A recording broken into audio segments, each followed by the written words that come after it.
welcome Ashley!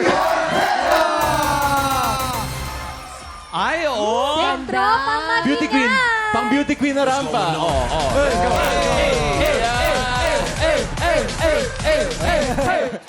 Grabe, no? Title pa lang, very intense na. Apoy sa dugo. Ano ba ang mga gagampanan nyo dito?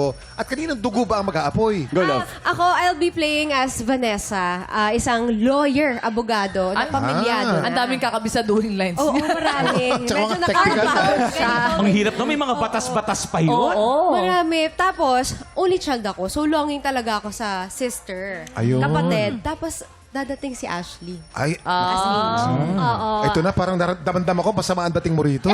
Oo. Yung vibe. Ikaw naman, oh. Ang role ko po ay si Angel Sanggalang. Akala ko lang din isa akong only child. Pero nalaman ko, meron pala akong long-lost sister at si Elliot. Ay, Tapos Ay. itong si Angel, meron siyang mental disorder. Ayun, sabi ko na eh. Yeah, Oo. she's a psychopath.